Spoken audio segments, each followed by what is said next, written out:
जो first number पे थे वो सेकंड नंबर पे चले गए, उनका भी चेहरा सूख के हल्का सा हो गया। यानी वो अरबों में खेलने वाला 150 करोड़ की आबादी वाले हिंदुस्तान का पहले नंबर का मालदार तो सेकंड पादान पे गया तो चेहरा छोटा हो गया। अब टेंशन से इस कदर टेंशन में ग्रस्त हो कि टेंशन फ्री की गोलियां इस्तेमाल करने लगे। ये अब यह नहीं है सुकून न गढ़वा में, न रांची में, न बंबई में, न हिंदुस्तान छोड़ के जाने में, अमेरिका और ब्रिटेन में। ऐनमा तकुनु, जहां कहीं भी रहो, युद्रिकुमुल मौत, मौत तुम्हें पकड़ेगी, मौत तेरे साथ रहेगी।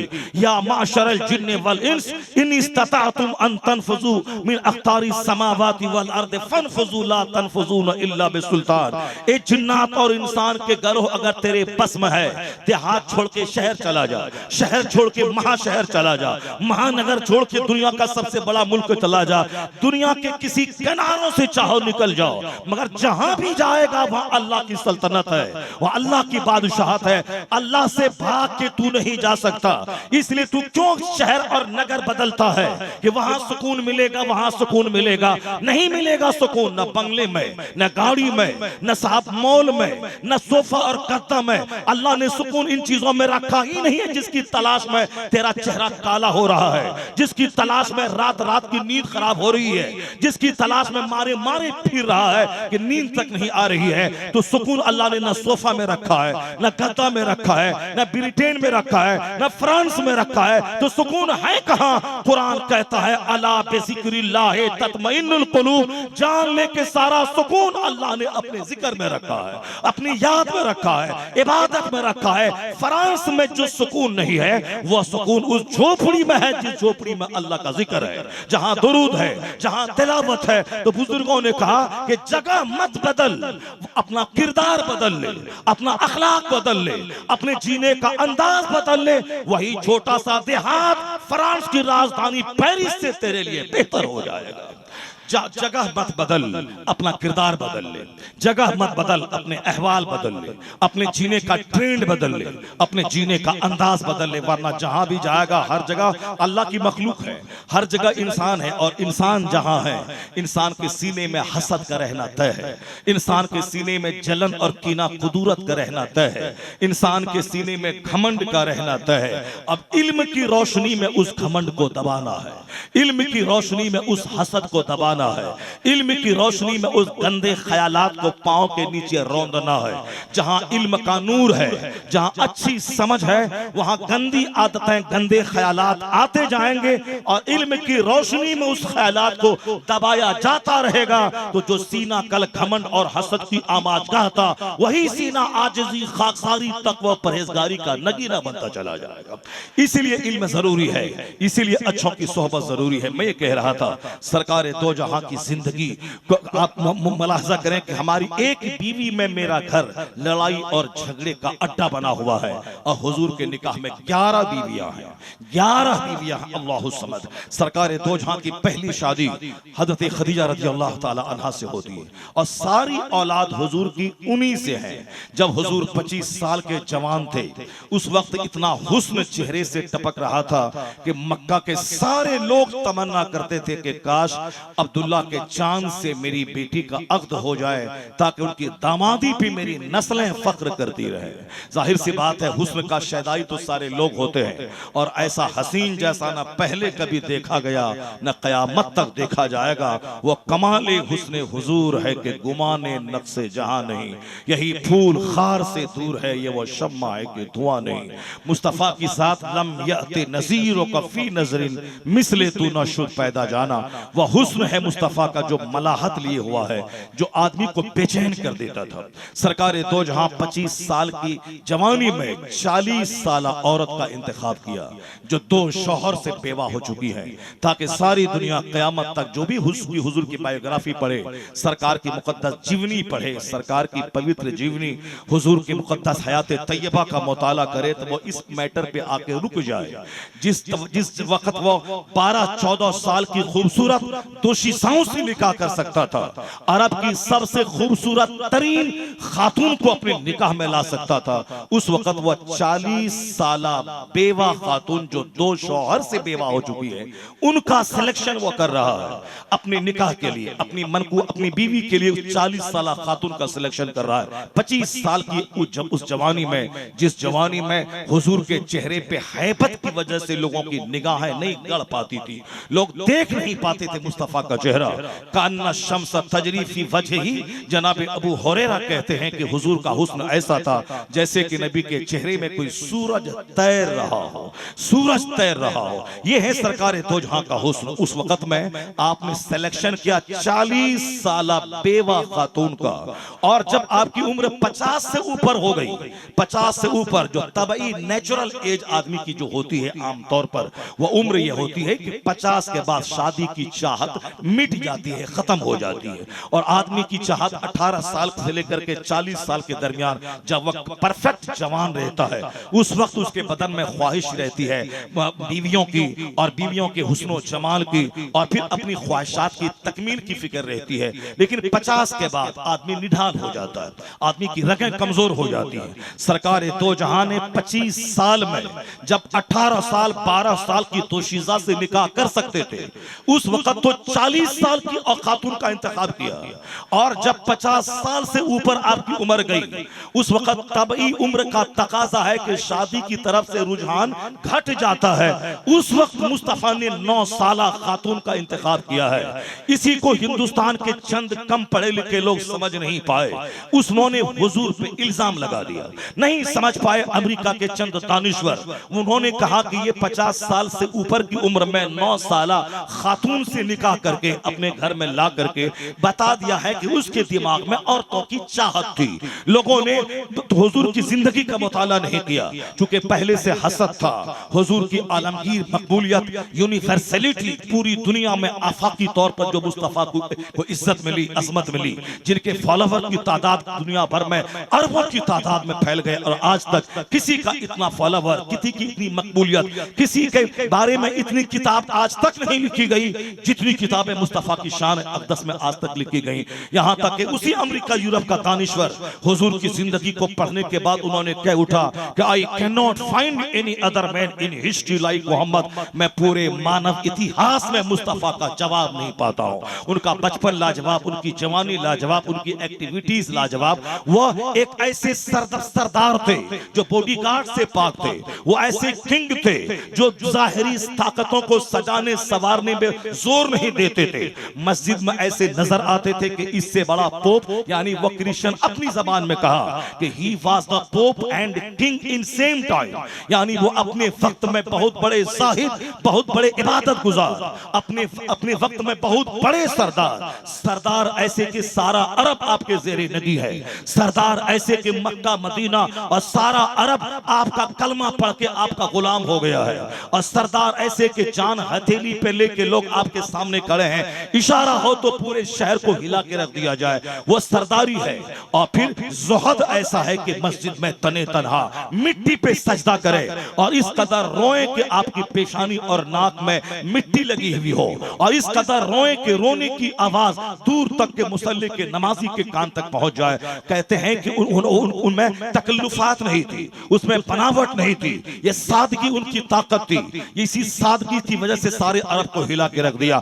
अलग अलग ख्यालात के स्कॉलर पैदा हुए, चंद सतही किस्म के लोगों ने हुजूर की जिंदगी का गलत ढंग से मुताला करके हुजूर की उस शादी को हुजूर के लिए ऐब और डिमेरिट साबित करना चाहा। हालांकि वह सिर्फ इतना गौर कर लेता, जिस वक्त 9 साल की खातून से अक़द करना था, उस वक्त तो 40 साल औरत का इंतखाब किया, और जिस वक्त चाहत खत्म हो जाती है उस वक्त आपने 9 साल खातून से अक़द किया। हिकमत रही होगी कोई जिसकी जिंदगी का हर पहलू लाजवाब है, जिसकी खामोशी फिक्र से इबारत है, और जिनकी गुफ्तगू लोगों के लिए हीरे जवाहिरात से कम नहीं है, जो बोलता है तो क़यामत तक के लिए एक रोल मॉडल होते हैं, जो खामोश रहते हैं तो लोगों के सीनों को अपनी हिकमत और तदबीर से हिला देते हैं। मैदान जंग में रहें तो क़यामत तक के लिए जंग को सिविलाइज बना दे, अपने घर में रहें तो अदल और इंसाफ का नमूना बनकर दुनिया के आखिरी घर तक के लोगों को अपने घर को अमन का गहवारा बनाने के लिए शानदार मिसाल मिसाल पेश कर दे कि लड़ाई झगड़े से अमन कायम नहीं होता, जहां सब्र है वहीं अमन कायम होता है, जहां तहम्मुल है वहीं अमन कायम होता है, जहां चश्म पोशी और नजर अंदाजी की सिफत है वहीं अमन कायम होता है। वरना हुजूर भी इंसान थे, सरकार की बीवियां भी इंसान थी, मगर आपने देखा होगा उन इंसानों के दिल को मुसख्खर करना किस कदर हुजूर की जिंदगी का एक जबरदस्त मौजज़ा है। सरकार की अपनी बीवी के घर में क़याम फरमा है, दूसरी बीवी ने खाना बना के भेज दिया है, वो और सैयदा आयशा को गुस्सा आया, एक तमाचा मारती हैं वो कि मेरे घर में मुस्तफा की बारी है, हुजूर मेरे घर क़याम फरमा है, खाना मैं बना रही हूँ, तो उन्होंने खाना बना के मेरे घर में क्यों भेज दिया। एक सौतन होने के नाते जो एक इंसानी कमजोरियां होती हैं, बहैसियत इंसान, उसी कमजोरी के नाते सैयदा आयशा ने एक तमाचा अपनी उस सरकार की दूसरी बीवी की कनीज को उन्होंने मार दिया, हाथ से कटोरा गिरा, सारा खाना नीचे गिर गया। हुजूर की जगह कोई दूसरा शौहर होता तो कहता कि तुम भी मेरी बीवी हो, वह भी मेरी बीवी है, अगर उसने खाना बना के पहले भेज दिया तो तुम मारने वाली कौन होती हो। मैं तेरी निगरानी मैं करता हूँ, उनकी भी निगरानी मैं करता हूँ, तेरे नाम नफे का इंतजाम मैं करता हूँ, उनका भी इंतजाम मैं करता हूँ, फिर तुम कौन है उसके कनीज को मारने वाली। फिर वहां एक नया रुख ले लेता वो मामला, दो चार तमाचा दूसरा शौहर कोई होता तो मारता, लड़ाई झगड़े में वो घर बदल जाता। तो फिर मगर हुजूर ने ये नहीं कहा कि उन्होंने कुछ पढ़ के फूंक दिया आयशा को ताकि ऐसा हो जाए। हुजूर एक मॉडल है, क़यामत तक के लोग इसी तरह से अमन कायम कर सकते हैं। हुजूर की जिंदगी हमारे लिए उस बेहतरीन उसवा हसना है, रोल मॉडल है। क़यामत तक के लोगों के लिए, गुलाम के लिए, आका के लिए, नौकर के लिए, औरत के लिए, मर्द के लिए, शौहर के लिए, बीवी के लिए, भाई के लिए, every departments of human activities, इंसानी जिंदगी के तमाम क्षेत्र के लिए हुजूर नमूना है। सरकार दो जहां ने बता दिया कि कोई चमत्कार करके घर में अमन कायम नहीं होता है, कोई फूंक फांक करके घर में अमन कायम नहीं होता है। मुस्तफा कहते हैं इंसानी क्वालिटीज है सब्र, इंसानी क्वालिटीज है तहम्मुल, इंसानी क्वालिटीज है खामोशी। ये ऐसे औसाफ हैं जिससे घर में भी, समाज में भी, मोहल्ले में भी, मदरसे में भी, स्कूल में भी, पार्लियामेंट में भी, असेंबली में भी, हर जगह अमन हो सकता। इससे हट के वो साहब आमिल के पास जाके दुआ तावीज करवा के अपने बेटे की फितरत को नहीं बदला जा सकता। नहीं सुना आपने, अगर जमीन सड़ी हुई हो तो वहां 1 लाख तावीज मादा देकर उस जमीन से अच्छी फसल पैदा नहीं की जा सकती, जमीन की फितरत नहीं बदली जा सकती। अगर माँ अगर चुड़ैल हो और बाप अगर बदमाश हो तो कभी उस चुड़ैल के पेट से कुतुब और अब्दाल नहीं पैदा होगा। और बच्चा जब पैदा हो जाए 1 लाख तावीज देने से वह नेक नहीं होता।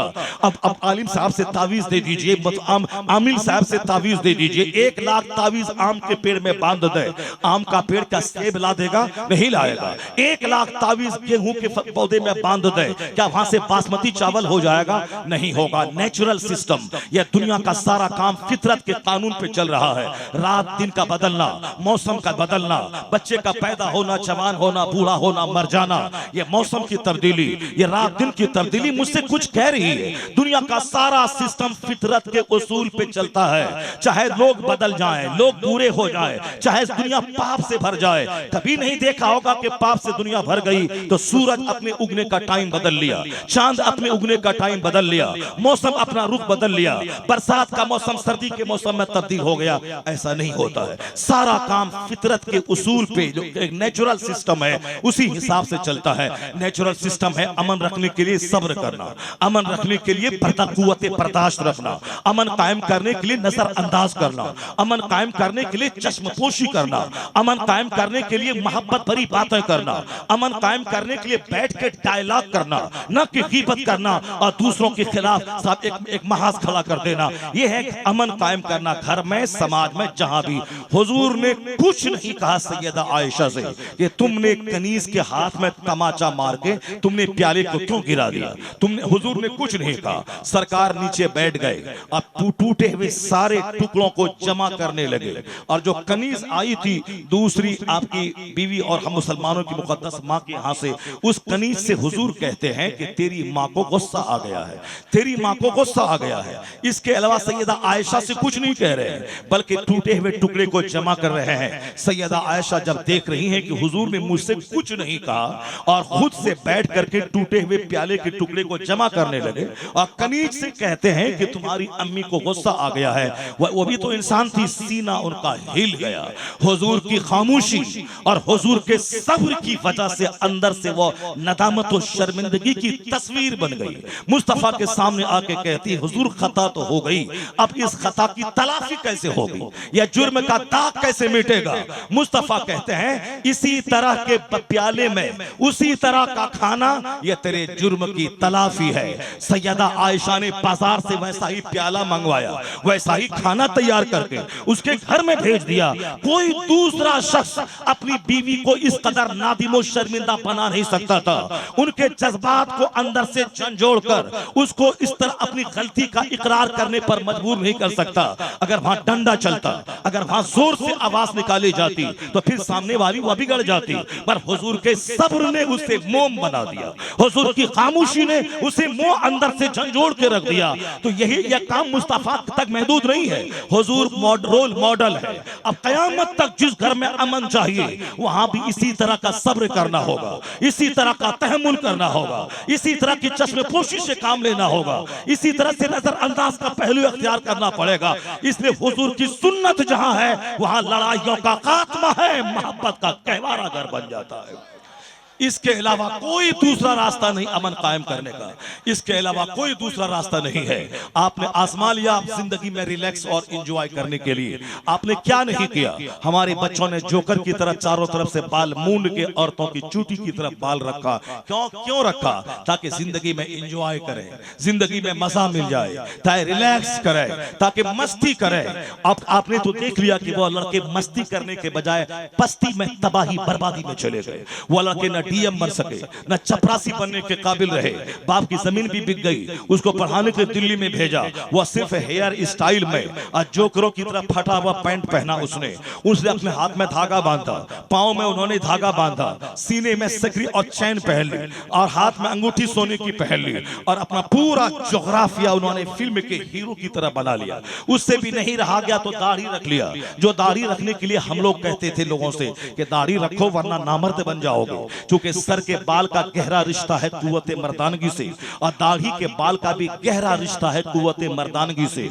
अगर यकीन नहीं आए तो जिसके सर का बाल खुद ब खुद गिर जाता है, गंजा हो जाता है या गंजा पैदा होता है, 110% वो नामर्द भी होता है, क्योंकि नाम कुव्वते मर्दानगी के साथ सर के बाल का बड़ा गहरा रिश्ता है और दाढ़ी के बाल का भी। और जो दाढ़ी मूंड दे कुव्वते मर्दानगी का खून करता है।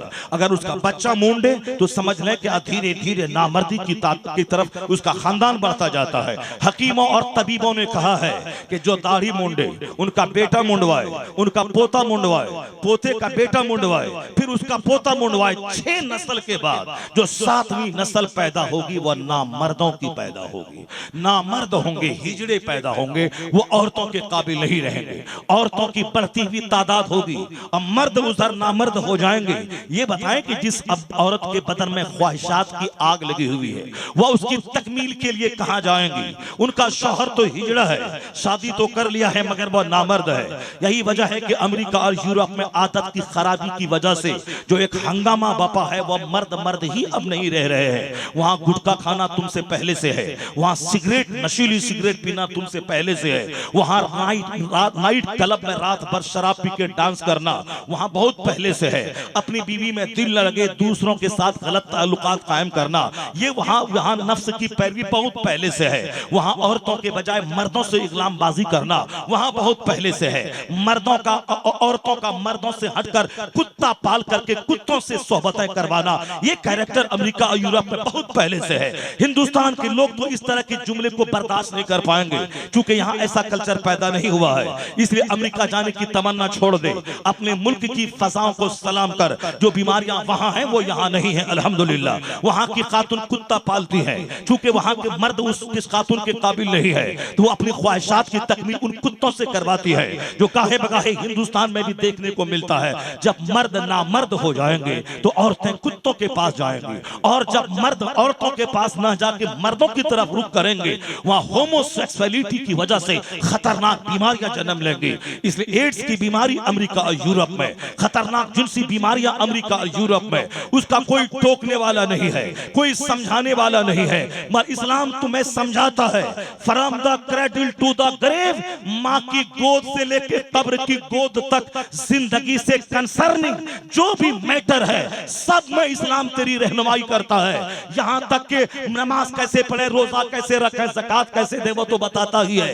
बच्चा पैदा हो तो कान में अजान कैसे दे, इकामत कैसे कहे, उसमें बच्चों की तहनीक कैसे करवाए, नेक लोगों का लुआब दहन, बच्चों की पहली ग़िज़ा कैसे बनाए। जब बच्चा 4 साल का हो तो नमाज पढ़ने का उसको उसकी बिस्मिल्लाह खानी कैसे करवाएं। जब 7 साल का हो तो नमाज का हुक्म कैसे दें, और जब 10 साल का हो तो मार के उसको नमाज पढ़ाएं और उन बच्चों को कोई हुनर सिखा दें। और जब 18 साल का हो तो जवान हो बच्चा तो मैं शादी करवा दूं, शादी में ताखीर ना करूं वरना बच्चों की आदत खराब हो जाएगी। बच्चे का पांव फिसलेगा तो माँ बाप उस जुर्म में शरीक समझे जाएंगे। जिना करेगा बेटा मगर शरीक समझे जाएगा बाप, जिना करेगी बेटी, जिना करवाएगी बेटी मगर उस जुर्म में माँ बाप शरीक समझे जाएंगे। क्यों? ये निकाह में ताखीर करते हैं। हर चीज का एक वक्त है। 2 साल तक बच्चा माँ का दूध पिएगा, 2 साल के बाद माँ का दूध बच्चों के लिए जहर है। वही दूध जो 2 साल तक में एंटीबायोटिक थी उसके लिए, वही दूध जो उसके लिए बेहतरीन फूड, बेहतरीन मेडिसिन और बेहतरीन इम्यूनिटी पावर देने वाला सबसे शानदार ग़िज़ा है वो दूध माँ का। और वही दूध 2 साल के बाद बच्चों के लिए जहर है। वह माँ डाइन है जो 2 साल के बाद अपने बच्चों को दूध पिलाती है। वह माँ बच्चों की कातिल है जो 2 साल के बाद अपने बच्चों को दूध पिलाती है। 2 साल के बाद वह दूध जहर होता है। मगर बदन को दूध चाहिए तो अल्लाह ने उसका अल्टरनेट इंतजाम किया है।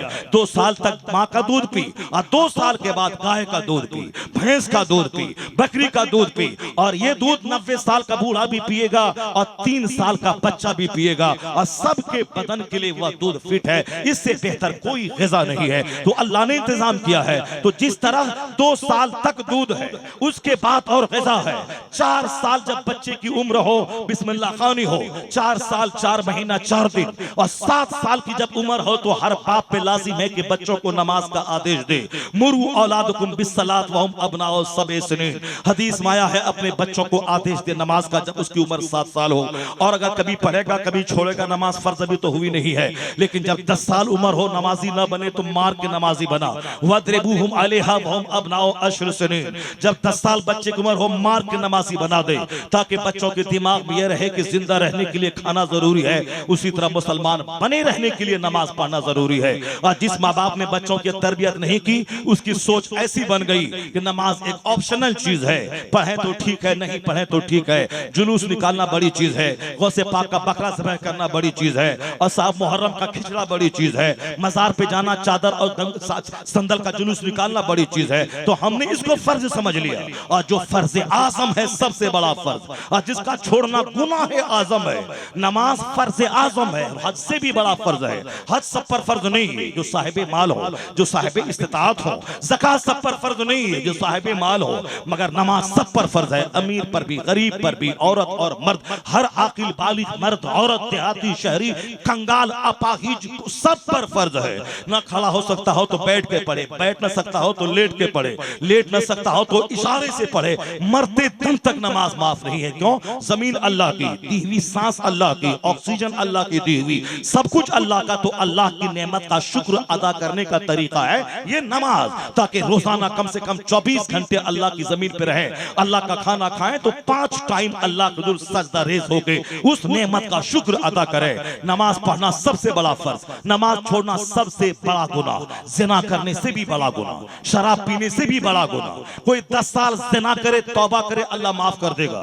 लेकिन कोई 10 साल नमाज ना पढ़े, वह 1 लाख बार तौबा करे, वह 10 साल की नमाज उसके जिम्मे से साकित नहीं होगी। वह 50 हज कर ले, यह 10 साल जो नमाज उसके जिम्मे कज़ा है यह माफ नहीं होगी। उसको तो बतौर कज़ा पढ़ना ही पड़ेगा। सारे उलमा, सारे मुफ्तियाने किराम फतवा देंगे वह 10 साल की नमाजें जो उसके जिम्मे हैं उस नमाज को अदा करना होगा, पढ़ना पड़ेगा। चाहे 50 हज कर ले, 50 बार उम्रा कर ले, चाहे 1 करोड़ बार तौबा कर ले, या 10 साल की नमाज अदा करनी ही पड़ेगी।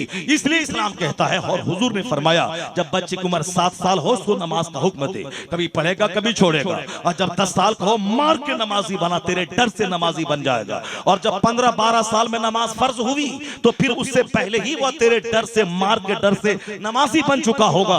और जिस वक्त नमाज फर्ज हुई उसके बाद से कज़ा करने के बारे में सोचेगा ही नहीं। यह नमाज उसकी जिंदगी की आदत सानिया बन जाएगी। जिंदा रहने के लिए नींद जरूरी, जिंदा रहने के लिए खाना जरूरी, जिंदा रहने के लिए ये जरूरी चीजें हैं। उसी तरह मुसलमान बने रहने के लिए नमाज पढ़ना जरूरी है। मगर चूंकि हमने ध्यान नहीं दिया, हमने तरबियत नहीं की, नतीजे में बच्चा नमाज को ऑप्शनल चीज समझ लिया। पढ़े लिखे लोग भी इसको ऑप्शनल चीज समझ लिए कि जरूरी है फातिहा पढ़ना, उर्स करना, बगदाद जाना, अजमेर जाना। बगदाद जाना फर्ज